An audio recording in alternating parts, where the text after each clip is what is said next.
Every day we navigate a maze of social interactions, and among these some of the most challenging moments arise from the sharp sting of belittling comments. But what if I told you that the ancient Stoics left us a blueprint for maintaining our dignity and composure in the face of such adversity? Today, we're diving deep into the wisdom of Stoicism to tackle a problem as old as conversation itself: how to respond when someone belittles you. This isn't just about countering negativity. It's about transforming these moments into opportunities for personal growth and asserting your strength in a way that is both profound and impactful. So, if you've ever felt undercut by a remark and wished you handled it with more grace or authority, stick around. We're about to uncover some timeless strategies that will not only help you keep your cool, but also enhance how you're perceived by others, and, most importantly, how you perceive yourself. Before we dive into these transformative strategies, if you appreciate what we're doing here and want to keep learning how to turn life's challenges into stepping stones, a simple free favor I ask is to hit that subscribe button.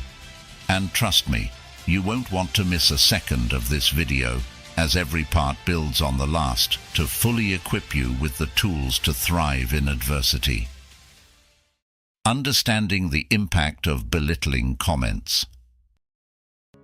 Belittling comments can feel like a small jab to our self-esteem, but their impact often extends deeper than the immediate sting.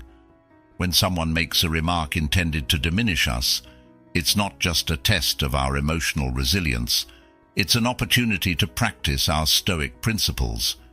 Remember the Stoic idea that external events don't harm us, but our perceptions of them can. So when faced with belittling comments, it's crucial to manage our perceptions to maintain inner peace. Let's consider an everyday scenario. Imagine you're at a team meeting and you suggest a new idea. Instead of constructive feedback, a colleague dismissively says, "That might be the worst idea I've heard." In this moment, you might feel embarrassed or angered.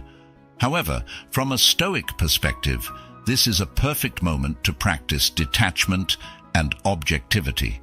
Marcus Aurelius advised, "Reject your sense of injury, and the injury itself disappears." Thus the remark, as harsh as it may sound, only holds as much power as you allow it to. Instead of internalizing the comment as a reflection of your worth, view it as a reflection of the speaker's perspective or current state of mind. This idea aligns closely with psychological principles too. Carl Jung, a pivotal figure in psychology, noted that everything that irritates us about others can lead us to an understanding of ourselves. This suggests that our reaction to belittlement offers insights into our own vulnerabilities and strengths. If a comment hurts, it might highlight areas where we feel insecure or less confident. Recognizing this can be a stepping stone to personal growth rather than a setback. Furthermore, encountering belittling comments is an exercise in applying rational judgment, a core tenet of Stoicism. Consider another example. You receive a performance review, and your manager criticizes your recent project harshly, perhaps more harshly than you expected. Instead of reacting defensively, take a moment to analyze the feedback. Is there truth to it? Can you improve? Or was the criticism exaggerated? Here, Aristotle's advice comes to mind. It is the mark of an educated mind to be able to entertain a thought without accepting it. By evaluating the feedback critically, you can decide whether it is constructive or merely unfounded criticism, choosing to grow from the experience rather than be diminished by it. Handling belittling comments with grace and insight also involves recognizing the intentions behind them. Often such comments stem from the other person's insecurities or desire to assert dominance. Recognizing this can shift your perception from one of victimhood to one of understanding. This doesn't mean excusing their behavior, but rather seeing it for what it is, a manifestation of their issues, not yours. In practicing these responses, we embody the Stoic ideal of equanimity and resilience. Every belittling comment, then, transforms from a potential wound to a powerful teacher. It teaches us about our vulnerabilities, yes, but also about our capacity for compassion, patience, and growth. It strengthens our ability to remain poised under pressure and maintain our integrity in the face of adversity. By approaching belittling comments in this way, we not only protect our self-esteem, but also enhance our character. We learn to respond not with bitterness or resentment, but with understanding and wisdom. This is the true power of Stoicism, the ability to convert challenges into opportunities for personal and ethical development. Every belittling word can then be seen not as a missile aimed at our self-worth, but as a test of our philosophical mettle. Strategy 1. Make them repeat it. When faced with a belittling comment, our instinct might be to retaliate or to internalize the hurt. However, one effective Stoic-inspired strategy to handle such situations is surprisingly simple yet profoundly impactful. Calmly ask the person to repeat their comment. This method might seem counterintuitive at first. Why would you want to hear something hurtful a second time? But the power of this strategy lies in its ability to shift the dynamics of the interaction. Let's explore this with a scenario. Imagine you're in a social setting and someone makes an offhand remark about your recent job change, saying, "Wow, you switched jobs again? Must be tough to stick with anything, huh?" Here, the implication might make you feel judged or unstable. Instead of reacting defensively, asking them to repeat the comment forces them to reconsider their words. Often, this leads to a realization on their part of the weight of their words, which they might not have fully considered when speaking impulsively. Plato once remarked, "Wise men speak because they have something to say, fools because they have to say something." This wisdom underscores our strategy. By asking someone to repeat a belittling comment, you are essentially asking them to reflect on whether they truly had something meaningful to say or were merely speaking to fill the silence or assert dominance. This pause can encourage them to filter their thoughts and possibly rephrase or retract their initial statement.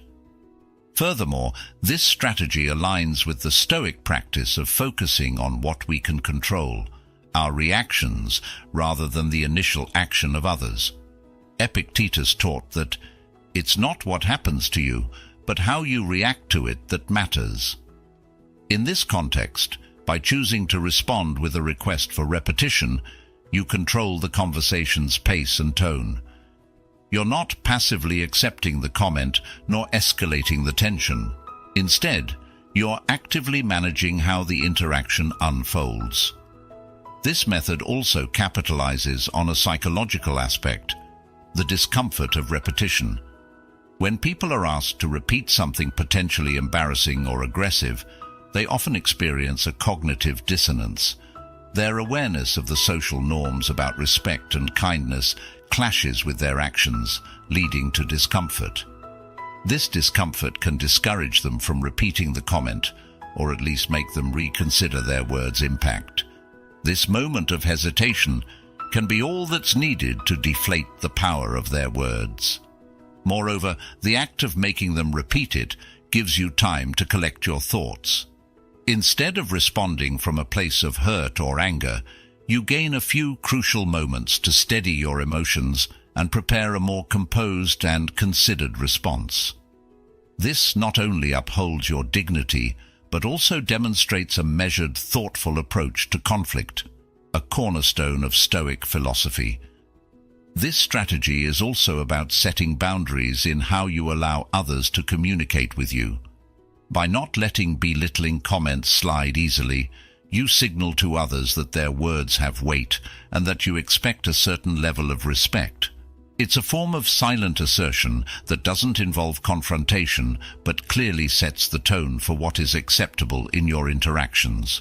The effectiveness of asking someone to repeat their belittling comment also lies in its simplicity. It doesn't require eloquent speeches or sharp comebacks. It's a clear, straightforward action that anyone can employ, making it an accessible tool for those who might struggle with verbal confrontations. It democratizes the ability to stand up for oneself, providing a simple yet powerful tool to maintain one's composure and self-respect. The strategy of making someone repeat a belittling comment is an embodiment of Stoic principles, focusing on control over one's response and turning a potentially negative interaction into an opportunity for personal strength and setting respectful communication standards. This approach not only diffuses the immediate situation, but also contributes to a longer-term understanding of how thoughtful communication can prevent many conflicts. It's a reminder that often the simplest responses are the most profound. Strategy 2. Questions of intent. The second strategy for dealing with belittling comments is to inquire about the intent behind the words spoken. This approach, deeply rooted in Stoic principles, not only helps clarify the motivations of the speaker, but also restores your control over the situation. It transforms a potentially reactive moment into an opportunity for reflection and understanding. As the Stoic philosopher Epictetus advised, "First learn the meaning of what you say, and then speak." By applying this wisdom, you encourage both yourself and the other person to think more deeply about the conversation's true nature. Consider a scenario where a colleague remarks during a meeting, "Well, it's not like your contributions have changed much anyway." Such a comment might initially seem dismissive or even insulting. However, by asking, "What did you mean by that?" or "Did you intend to suggest my contributions aren't valuable?" you're prompting the speaker to pause and consider the implications and accuracy of their statement. This not only shifts the focus back to them, but also provides a moment for them to potentially correct any miscommunication or reflect on their reason for such a remark. The effectiveness of asking about intent lies in its direct yet non-confrontational nature. It's a method that aligns with the Socratic technique of questioning, which Socrates used to challenge assumptions and encourage deeper thinking. By asking questions about intent, you're essentially applying this Socratic method to everyday interactions, fostering a more thoughtful dialogue and discouraging careless speech. Furthermore, this strategy helps expose the underlying issues that may not be immediately apparent. For instance, if a friend makes a seemingly harsh comment about your recent decisions, asking, "What leads you to say that?" can uncover concerns they haven't voiced directly. Perhaps they're worried about you and expressed it poorly. Here, your question can turn a moment of potential conflict into one of mutual understanding and care. Asking about intent also helps in building and maintaining relationships based on respect and genuine dialogue. It demonstrates to others that while you are open to constructive criticism, you expect that criticism to be expressed respectfully and thoughtfully. This sets a standard for communication that can enhance interpersonal dynamics, both in personal and professional settings. Moreover, this approach aligns with Carl Jung's insights on human interaction. Jung noted, "Everything that irritates us about others can lead us to an understanding of ourselves." By questioning the intent behind a belittling comment, you're not only addressing the other person's behavior, but also reflecting on your responses and emotional triggers. This can be a profound exercise in self-awareness, allowing you to develop greater emotional intelligence and resilience. The beauty of asking about intent is that it can defuse the emotional charge of the situation. It turns a potentially reactive moment into a proactive one. Instead of responding with hurt or anger, you're engaging with curiosity and seeking clarity. This shift in approach can often lead to more productive outcomes, reducing the likelihood of escalation. In practice, this strategy also teaches us about the power of words and the importance of using them wisely. It reminds us that how we phrase our questions can profoundly impact the direction of a conversation. The Stoics emphasize the importance of reasoned discourse and the pursuit of virtue through understanding, and by asking thoughtful questions, you are practicing these philosophical teachings. Ultimately, inquiring about intent is not just about addressing a single comment, but about fostering a deeper dialogue and understanding between individuals. It encourages both parties to consider their words more carefully and to interact in a way that promotes respect and empathy. This not only improves individual interactions, but can also contribute to a more thoughtful and considerate community, whether at work, at home, or in social settings. Asking questions about intent when faced with belittling comments serves multiple purposes. It provides a chance for the speaker to clarify or reconsider their words. It fosters deeper understanding and communication, and it reinforces your own commitment to Stoic principles by controlling your reaction and focusing on rational discourse. This strategy is a powerful tool for maintaining dignity and promoting meaningful interaction in any conversation. Strategy 3. Embrace silence.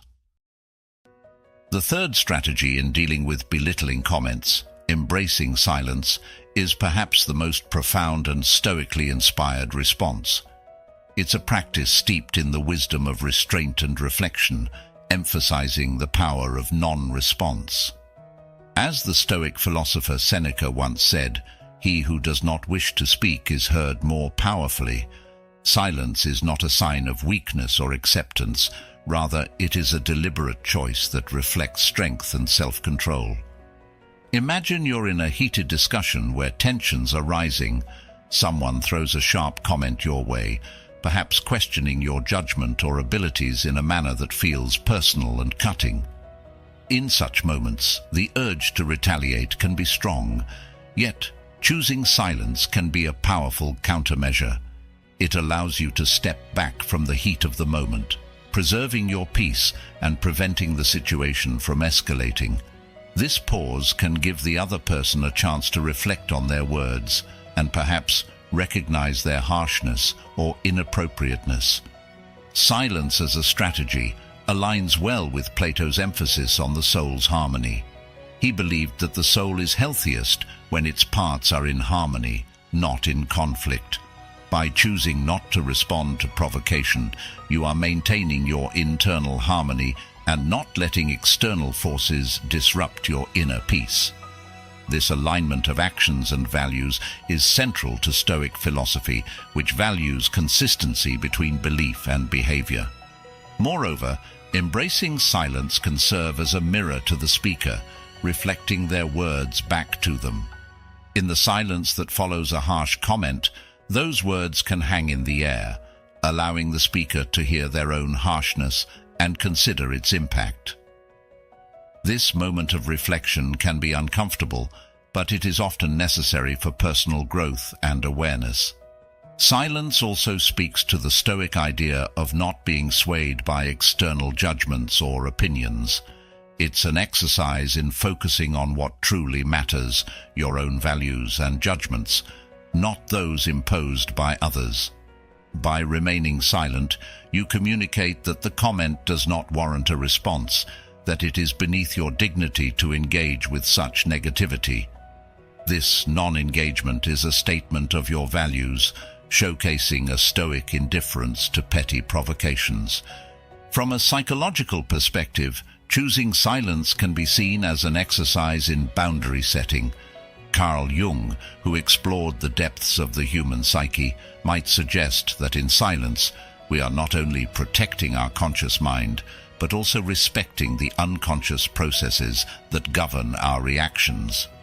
By not immediately reacting, we give ourselves space to process and respond in a manner aligned with our deeper values, rather than surface emotions. Furthermore, silence can be strategically powerful in professional settings. In negotiations or meetings, for example, maintaining silence when faced with a belittling remark can shift the dynamic of the conversation. It often forces the other party to fill the silence, sometimes leading them to backtrack or offer more constructive comments.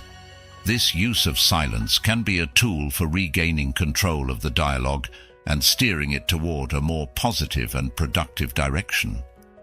Embracing silence is not about passive submission. It is an active, powerful choice. It's about choosing when to speak and when to let your silence do the talking. This discernment is crucial, as not every comment deserves your words. Sometimes the most powerful response is no response at all.